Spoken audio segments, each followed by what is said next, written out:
salvação.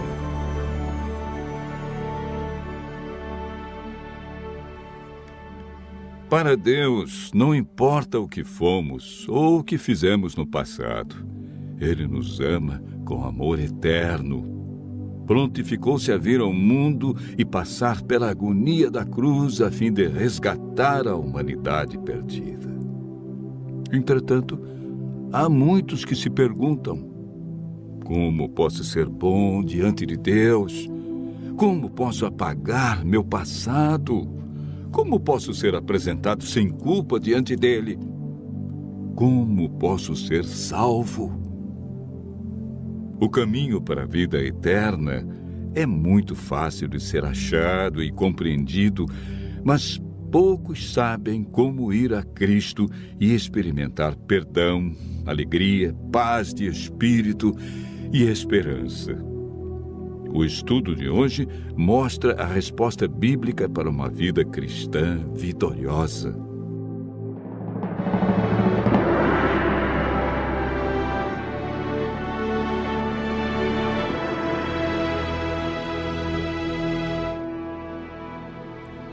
Assim que entrou o pecado no mundo, a divindade foi movida de compaixão pelos seres humanos. O Pai, o Filho e o Espírito Santo elaboraram um plano de redenção. Cristo se prontificou a deixar as cortes celestes, descer à terra como homem e pagar a pena do pecado e redimir a humanidade. O plano para a salvação do homem não foi um projeto tardio, elaborado posteriormente. Já antes da criação do mundo, Deus viu que o homem poderia errar. Ao pecarem, Adão e Eva perderam sua natureza perfeita. Deus não podia permitir que eles comessem da árvore da vida por mais tempo, pois, se comessem de seu fruto, viveriam para sempre e sofreriam constantemente os resultados do pecado.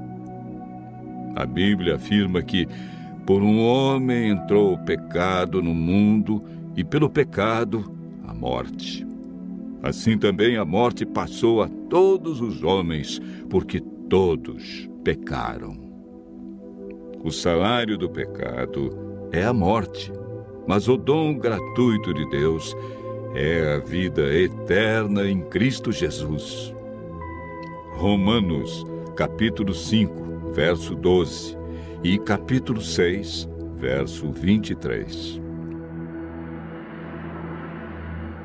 Após a entrada do pecado, Adão e Eva ouviram a voz do Senhor Deus que andava no jardim pela viração do dia. Esconderam-se da presença dele, o homem e sua mulher, por entre as árvores do jardim. O pecado fez separação entre Deus e o homem. Ainda que o homem tenha fugido do seu Criador, Deus lhe deu a certeza de que seu único filho deixaria o céu e nasceria de uma mulher. Não faria uso da sua divindade e, através de sua morte na cruz, acabaria com o domínio de Satanás neste mundo. Desde a entrada do pecado, o ser humano foi destituído da glória de Deus e perdeu sua natureza perfeita. Lemos em Gênesis, capítulo 6, verso 5. Deus viu que a maldade do homem estava se multiplicando na terra e que a vontade do seu coração era continuamente má. O salmista Davi declara: porque eu nasci em pecado, e em pecado me concebeu minha mãe. O profeta Jeremias descreve o estado do coração do homem após o pecado. Ele diz: enganoso é o coração mais do que todas as coisas, e desesperadamente corrupto. Quem o conhecerá? Jesus afirmou que É do coração do homem que procedem os maus desígnios, adultérios, prostituição, furtos, falsos testemunhos e blasfêmia.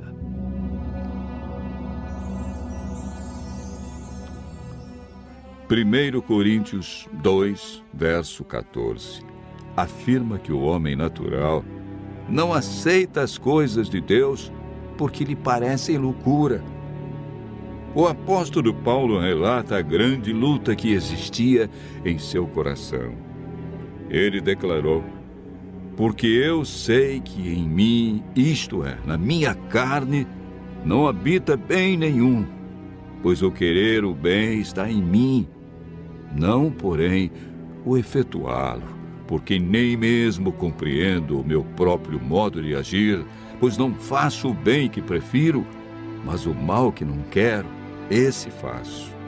Mas se eu faço o que eu não quero, já não sou eu quem o faz, e sim o pecado que habita em mim. Romanos, capítulo 7, versos 18 a 15, 17 a 20. Jesus é o Cordeiro de Deus que foi morto desde a fundação do mundo. O profeta Isaías declara: ele foi humilhado, mas não abriu a sua boca. Como cordeiro foi levado ao matadouro, e como ovelha muda perante os seus tosqueadores, ele não abriu a sua boca. Isaías 53, verso 7. A Bíblia afirma que naturalmente o homem é escravo do pecado.